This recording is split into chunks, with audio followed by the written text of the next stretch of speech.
स्वागत है आपका 5 फिंगर क्लासेस में। और आज आपके सामने पदहार सीरीज का ये 5वां भाग आपके सामने आ रहा है, जिसमें शिक्षा मनोविज्ञान, चाइल्ड डेवलपमेंट एंड पेडागोजी के प्रश्न आपके सामने आ रहे हैं, जो कि बीएड की और डीएलएड की परीक्षाओं के साथ साथ जो अलग अलग प्रदेशों में शिक्षक भर्ती की परीक्षाएं होती हैं उस सभी में समान रूप से महत्वपूर्ण सिद्ध होंगे, ऐसा मेरा विश्वास है। मुझे उम्मीद है कि आप सभी लोग इस वीडियो को बहुत ध्यान से देखेंगे और इसको ज़्यादा से ज़्यादा शेयर करेंगे, लाइक करेंगे और सब्सक्राइब करेंगे। तो आइए देखते हैं। पहला प्रश्न है आपके सामने कि मनोविज्ञान मानव व्यवहार और मानव संबंधों का विज्ञान है। तो यहाँ पर जो टर्मिनोलॉजी है उस पर ध्यान दीजिए कि किसी भी परिभाषा को समझने के लिए ज़रूरी है कि उसकी टर्मिनोलॉजी पर ध्यान दिया जाए कि यहाँ पर परिभाषा में कहा गया है मानव व्यवहार और मानव संबंध, इन दोनों की बात की गई है। तो इस परिभाषा को जो देने वाले हैं उन मनोवैज्ञानिक का नाम है क्रो एंड क्रो। अगला प्रश्न है आपके सामने, आगे बढ़ते हैं। दूसरा प्रश्न के प्रथम मनोवैज्ञानिक प्रयोगशाला की स्थापना किसने की थी? तो प्रथम मनोवैज्ञानिक प्रयोगशाला की जो स्थापना की थी वो जर्मनी के प्रसिद्ध मनोवैज्ञानिक थे, जिनका नाम है विल्हेम वुंट। इन्होंने 1879 में मनोविज्ञान की प्रथम प्रयोगशाला की स्थापना जर्मनी के शहर लिप्जिंग में की थी। यहाँ पर लिप्जिंग यूनिवर्सिटी के नाम से एक यूनिवर्सिटी थी, उसके अंदर ही उन्होंने इस प्रयोगशाला की स्थापना की। विल्हेम वुंट का नाम यहाँ पे आपको ध्यान रखना है और साथ साथ इस चीज़ को भी समझना है कि इनका नाम एक कारण से और बहुत ज़्यादा प्रसिद्ध है, क्योंकि इन्होंने मनोविज्ञान की प्रथम प्रयोगशाला की स्थापना की थी, इसीलिए इनको प्रयोगात्मक मनोविज्ञान का जनक या प्रतिपादक भी कहा जाता है। इस बात को आप बहुत ध्यान से समझिएगा। अगले प्रश्न की तरफ बढ़ते हैं। ये है तीसरा प्रश्न आपके सामने, सांख्य दर्शन के प्रतिपादक कौन हैं? तो सांख्य दर्शन, जो कि भारतीय दर्शनों में सबसे प्राचीन दर्शन माना जाता है। यहाँ पर सांख्य दर्शन जो शब्द आपके सामने दिया हुआ है सांख्य, इसका अर्थ यह है कि इस दर्शन में संख्याओं के बारे में चर्चा हुई है, बातचीत हुई है, और साथ साथ 25 तन मात्राओं के बारे में इस दर्शन में बताया गया, यानी कि ह्यूमन बीइंग में, मनुष्य में 25 तन मात्राएँ होती हैं। तो यहाँ पर इसके जो प्रतिपादक हैं वो कौन थे, इसके लिए आपके सामने 4 विकल्प दिए हुए हैं। सही विकल्प पर आपको टिक लगाना है, निशान लगाना है। तो पहला है चारवाक। चारवाक दर्शन के जो प्रतिपादक थे उनका नाम है आचार्य बृहस्पति। दूसरा है कपिल। जो आचार्य कपिल हैं या महर्षि कपिल हैं, इन्होंने ही सांख्य दर्शन का प्रतिपादन किया था। तीसरा है गौतम। गौतम ने न्याय दर्शन का प्रतिपादन किया था। और चौथा है जैमिनी। जैमिनी ने मीमांसा दर्शन का प्रतिपादन किया था। यहाँ पर आपको एक एक प्रश्न के बारे में जो अन्य विकल्प दिए हुए हैं उनको भी विस्तृत में बताया जाता है, जिससे आप किसी भी प्रश्न को गहन रूप से समझ सकें।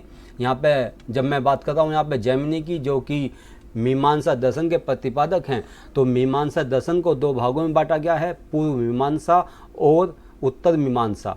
पूर्व मीमांसा का संबंध जो है वो कर्मकांड से है, और उत्तर मीमांसा का जो संबंध है वो ज्ञान मीमांसा से है। ये आपको समझना है।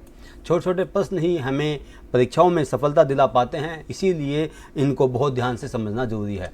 चौथे प्रश्न की तरफ बढ़ते हैं। ये प्रश्न आपसे पूछ रहा है कि पुनर्बलन की अनुसूची, जिसको इंग्लिश में कहते हैं शेड्यूल ऑफ रीइंफोर्समेंट, इस पुस्तक के लेखक कौन हैं? तो इस पुस्तक के लेखक 4 विकल्प आपके सामने दिए हुए हैं, इनमें से कौन सा विकल्प सही है इस पर आपको निशान लगाना है। तो यहाँ पर इस प्रश्न का जो उत्तर है वो सही उत्तर है स्किनर, BF स्किनर, जिनको ओपेरेंट कंडीशनिंग ऑफ लर्निंग के सिद्धांतवादी भी कहा जाता है, जिन्होंने ओपेरेंट कंडीशनिंग ऑफ लर्निंग सिद्धांत दिया और साथ साथ बहुत सारे काम शिक्षा मनोविज्ञान के क्षेत्र में स्किनर के द्वारा किए गए। यहाँ पर पुनर्बलन की अनुसूची पुस्तक में उन्होंने पुनर्बलन के प्रकारों पर प्रकाश डाला और ये बताया कि बालक को कब कब पुनर्बलन देना चाहिए, यानी कि अनुक्रियाओं के आधार पर या समय के आधार पर किस प्रकार से पुनर्बलन बालक को देना चाहिए, जिससे वह पुनर्बलन प्राप्त करके वह किसी भी काम को करने की एक कंडीशनिंग अपने अंदर स्थापित कर सके। अगले प्रश्न की तरफ को बढ़ते हैं। 5वां प्रश्न आपकी स्क्रीन पर है कि जीन पियाजे किस देश के संज्ञानवादी थे। जीन पियाजे प्रसिद्ध मनोवैज्ञानिक जिन्होंने संज्ञानात्मक विकास का सिद्धांत दिया, वह इन चारों विकल्पों में से सही उत्तर पर आपको निशान लगाना है। तो यहाँ बेलारूस के थे, या स्विट्ज़रलैंड के, या ब्रिटेन के, या अमेरिका के। तो जो जीन पियाजे थे वह इन चारों में से स्विट्ज़रलैंड के निवासी थे। जीन पियाजे का नाम इसलिए महत्वपूर्ण है क्योंकि उन्होंने बालक की अवस्थाओं को 4 भागों में डिवाइड किया, जिसमें आप समझ लें, लिख लें इसको, कि पहला है प्री ऑपरेशनल स्टेज, पहला है सेंसरी मोटर स्टेज, दूसरा है प्री ऑपरेशनल स्टेज, तीसरा है कॉन्क्रीट ऑपरेशनल स्टेज और चौथा है फॉर्मल ऑपरेशनल स्टेज। ये 4 अवस्थाएं बालक की उन्होंने अपने ज्ञान और अनुभव के आधार पर डिवाइड की, एक एक्सपेरिमेंट किया और उसके आधार पर इन्होंने संज्ञानात्मक विकास का सिद्धांत प्रतिपादित किया। तो बहुत विस्तृत ढंग से आपको जानकारी इस वीडियो के माध्यम से दी जा रही है। छोटे छोटे प्रश्नों के बारे में, उनके विकल्पों के बारे में आपको बताया जा रहा है। अगर आपको ये वीडियो अच्छा लगता है, आपके लिए लाभदायक है, आपको लगता है कि वीडियो में काफ़ी सारगर्भित टिप्स दिए जा रहे हैं, तो आप इस वीडियो को लाइक करें, ज़्यादा से ज़्यादा शेयर करें और सब्सक्राइब करें। अगला प्रश्न आपकी स्क्रीन पर है, 6वां प्रश्न। रेखीय अभिकर्मित अनुदेशन का संप्रत्यय किसने दिया था। बहुत ही महत्वपूर्ण और बहुत अच्छा प्रश्न आपके सामने है, और इसी प्रकार के प्रश्न एग्जाम में पूछे जाते हैं, चाहे वो पीजीटी की परीक्षा हो, चाहे डीएलएड की बाल विकास एंड पेडागोजी की परीक्षा हो, या आपकी सीटेट और यूपी टेट या यूके टेट की परीक्षा हो। इसी प्रकार के प्रश्न आपके सामने आते हैं कि रेखीय अभिकर्मित अनुदेशन, जिसको इंग्लिश में लीनियर प्रोग्राम्ड इंस्ट्रक्शन कहा जाता है, इसका प्रतिपादन किसने किया या इस संप्रत्यय को किसने दिया। तो 4 विकल्प आपके सामने हैं। पहला है आशुबेल ने, दूसरा गिलबर्ट ने, तीसरा क्राउड ने, और तीसरा और चौथा स्किनर ने। तो इसमें सही उत्तर है स्किनर, BF स्किनर ने ये इस प्रोग्राम इंस्ट्रक्शन को दिया था, जिसका नाम है लीनियर प्रोग्राम्ड इंस्ट्रक्शन। आगे देखते हैं,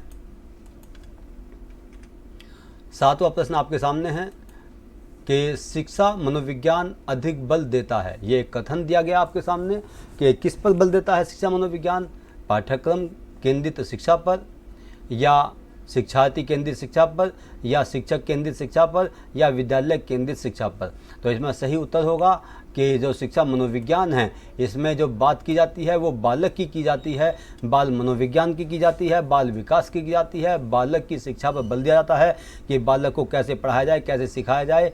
तो ये बाल केंद्रित शिक्षा पर या शिक्षार्थी केंद्रित शिक्षा पर बल देता है। अगले प्रश्न की तरफ को बढ़ते हैं। अगला प्रश्न आपके सामने है कि रूसो द्वारा लिखित पुस्तक का नाम क्या है। तो रूसो के द्वारा जो पुस्तक लिखी गई उसका नाम है एमील। एमील एक प्रसिद्ध ग्रंथ रूसो के द्वारा लिखा गया। इसके अलावा रिपब्लिक प्लेटो के द्वारा दी गई। शिक्षा मनोविज्ञान के प्रतिपादक थॉर्नडाइक थे, और सपनों का विश्लेषण एनालिसिस ऑफ ड्रीम्स के प्रतिपादक जो लेखक थे वो थे सिगमंड फ्रॉइड। आगे बढ़ते हैं 9वें प्रश्न की तरफ को। 9वां प्रश्न आपके सामने है कि विद्यालय किस प्रकार की शिक्षा का साधन है। तो यहाँ पर 3 प्रकार के साधन आपके सामने दिए हुए हैं कि अनौपचारिक शिक्षा का, औपचारिक शिक्षा का, या निरौपचारिक शिक्षा का, यानी कि फॉर्मल एजुकेशन, इनफॉर्मल एजुकेशन या नॉन फॉर्मल एजुकेशन। तो यहाँ पर जो विद्यालय का जो संबंध है, क्योंकि विद्यालय में निश्चित पाठ्य पुस्तक होती है, निश्चित समय सारणी होती है और निश्चित स्थान पर रह करके शिक्षा ग्रहण की जाती है, तो इसका जो सही उत्तर होगा वो औपचारिक शिक्षा या फॉर्मल एजुकेशन होगा। अगले प्रश्न की तरफ को बढ़ते हैं। 10वां प्रश्न और अंतिम प्रश्न आपके सामने है कि बालकों के समूह का अध्ययन किस विधि द्वारा किया जाता है। तो बालकों के समूह का जो अध्ययन है वह समाज मिति विधि द्वारा किया जाता है। समाज मिति विधि जिसको इंग्लिश में सोशियोमेट्रिक मेथड भी कहते हैं। इस विधि में बालकों के समूह का अध्ययन किया जाता है, और किसी और वीडियो में आपको इसको विस्तृत रूप से समझाने का प्रयास करूंगा। तो लगातार वीडियो में बने रहें, चैनल को लाइक करें, सब्सक्राइब करें और अपने दोस्तों तक इसको सेंड करें, इसको शेयर करें। धन्यवाद। जय हिंद, जय भारत।